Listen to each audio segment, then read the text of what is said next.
Hello दोस्तों, राधे राधे, हर हर महादेव। मैं मीनाक्षी एक बार फिर आपके सामने अपने नए टॉपिक के साथ प्रेजेंट हुई हूँ। तो आज इस वीडियो में हम जो लास्ट वीडियो इन्फेंसी पीरियड के बारे में हमने जानकारी ली थी, उसी के सीरीज़ में आगे बढ़ते हुए क्रमशः आज उस इन्फेंसी पीरियड के कुछ कैरेक्टरिस्टिक्स हम जान लेते हैं, क्योंकि किसी भी पीरियड का कुछ फीचर्स होते हैं, कुछ कैरेक्टरिस्टिक्स डिफाइंड होते हैं।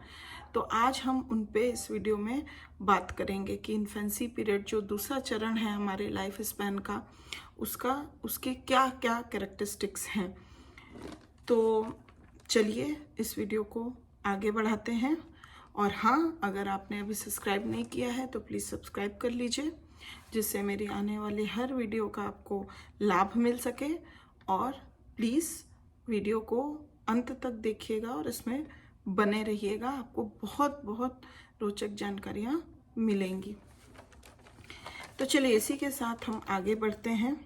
तो कैरेक्टरिस्टिक्स ऑफ इन्फेंसी, तो इसकी सबसे पहली कैरेक्टरिस्टिक्स ये है कि ये जो पीरियड है इन्फेंसी का, ये सारे डेवलपमेंटल पीरियड्स जो हमारे लाइफ स्पैन के होते हैं उसमें सबसे शॉर्टेस्ट पीरियड माना जाता है, सबसे कम अंतराल का माना जाता है। It starts from birth and ends when the infant is approximately 2 weeks old। जैसा कि हम जानते हैं, it is the time when the fetus must adjust to the life outside the mother's body. ये वो समय होता है जब फीटस जो है एडजस्टमेंट प्रोसेस में लगा रहता है, क्योंकि वो अपने मदर के बॉडी से बाहर आ चुका रहता है। Where it has lived approximately 9 months, 9 महीने गर्भ में रहने के बाद जब वो बाहर निकलता है तो अपने पोस्ट नेटल एनवायरनमेंट, बाहरी दुनिया से वो एडजस्टमेंट चालू कर देता है। अकॉर्डिंग टू मेडिकल क्राइटेरिया, इसमें 2-3 क्राइटेरिया से इसको डिफाइन किया गया है। तो अगर हम पहला क्राइटेरिया देखते हैं, मेडिकल क्राइटेरिया, तो the adjustment is completed with the fall of the umbilical cord from the navel. अगर हम फिजियोलॉजिकल क्राइटेरिया के बेसिस पे देखें तो it is completed when the infant has regained the weight lost after birth, क्योंकि बच्चा birth के बाद वेट लॉस करता है और जब वो रीगेन करने लगता है तो उस समय हम ये मान लेते हैं कि उसका एडजस्टमेंट जो है अपने पोस्टनेटल एनवायरनमेंट से चालू हो गया है। अकॉर्डिंग टू साइकोलॉजिकल क्राइटेरिया अगर हम देखें तो it is completed when the infant begins to show signs of developmental progress in behavior। अगर बच्चा अपने बिहेवियर में कुछ डेवलपमेंटल प्रोग्रेस शो करने लगता है तो वहाँ हम साइकोलॉजिकल वे में मान लेते हैं कि he is now adjusting to his or her post natal environment. दूसरा कैरेक्टरिस्टिक पे हम जब आते हैं तो वो है infancy is a time of radical adjustment. It is the period of graduation from an internal to an external environment. Like all graduation, it requires adjustments on the individual part. It may be easy for some infants to make these adjustments, but also difficult for some other infants. It is easy for some infants and difficult for other infants if they are unable to combat with their postnatal environment and not really adjusted with it. So it becomes very difficult for those infants.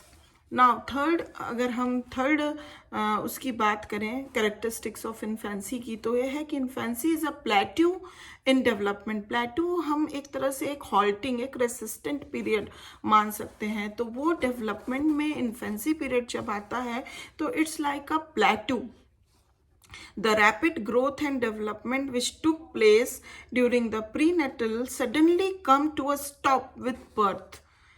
In fact, there is often a slight regression, उसमें और slight regression आता है, such as loss of weight and a tendency to be less strong and healthy than the birth। बच्चा जब जन्म ले लेता है तो अचानक से उसके अंदर कुछ रिग्रेशन चालू हो जाता है और एक तरह से हम देख सकते हैं कि उसकी वेट में लॉस होता है और जितना वो बर्थ के समय हेल्दी और स्ट्रॉन्ग था उस समय नहीं रहता है, थोड़ा सा उसमें ढलाव आता है.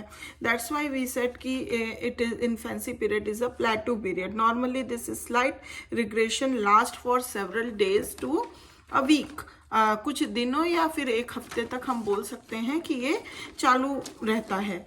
After which the infant begins to improve, और उसके बाद धीरे धीरे इन्फेंट जो है इम्प्रूव करने लगता है. By the end of the infancy period the infant's state of development is usually back to where it was at the time of birth. The halt in growth and development characteristic of the plateau. जो halt और ये जो एक growth और development में एक halting आई, एक resistant आया, यही जो है प्लेटू को करेक्टराइज्ड करता है इस पीरियड में. It is due to the necessity for making radical adjustment to the postnatal environment. और ये इसलिए होता है कि उतने अंतराल में जो बच्चा है वो अपने पोस्टनेटल एनवायरनमेंट्स में रेडिकल एडजस्टमेंट कर सके. Once these adjustment has been made, infants resume their growth and development. जैसे ही एडजस्टमेंट हो जाता है उसका अपने एनवायरनमेंट से, वैसे ही ग्रोथ एंड डेवलपमेंट फिर से वो रिज्यूम कर लेता है जैसा कि उसका पहले था. Now, fourth characteristic, infancy is a preview of later development. It is not possible to predict with accuracy about the individual's future development on the basis of development apparent at birth. But however, the newborn's development provides a clue as to what to expect later on. पूरी तरह तो हम नहीं उसको बोल सकते हैं कि किसी के मतलब कि फ्यूचर डेवलपमेंट कैसा होगा eight the time of birth, उसका ग्रोथ एंड डेवलपमेंट कैसा दिख रहा है, उसके हिसाब से हम फ्यूचर प्रिडिक्शन बहुत एक्यूरेटली एंड उस तरह से प्रिडिक्ट नहीं कर सकते हैं. बट हाँ, उससे ये ज़रूर मालूम चल जाता है, क्लू मिल जाता है कि लेटर ऑन उसके फ्यूचर लाइन में उसका डेवलपमेंट कैसा हो सकता है. जैसा कि हम एक कोटेशन के थ्रू जान सकते हैं, new born behaviour is more like a preface to a book than like a table of its contents yet to be unfolded. Now last but not the least, the characteristics of infancy. Fifth characteristic is infancy is a hazardous period. ये बहुत ही खतरनाक period भी माना जाता है. This period is hazardous both physically and psychologically. Physically अगर हम देखें तो it is hazardous because of the difficulties of making the necessary radical adjustment to the totally new and different environment. The high infant mortality rate is evidence of this. जो high mortality rate है, इसी physically जो adjustment बच्चा जब करता है अपने post natal environment, उसी दौरान हो जाती है. तो ये समटाइम्स फिजिकली बहुत हैजार्डस होता है बच्चे के लिए. साइकोलॉजिकली हम देखें तो it is hazardous because it is the time when the attitudes of significant people toward the infant are crystallised. तो ये कुछ इन्फेंसी पीरियड के कुछ हम कह सकते हैं बेसिक कैरेक्टरिस्टिक्स हैं जो आज हमने यहाँ पे जाना. और अब इसके आगे के सीरीज़ में हम इसी पीरियड के बारे में और भी बहुत कुछ अनेकों जानकारियाँ लेंगे जो कि बहुत ही इंटरेस्टिंग होने वाली है.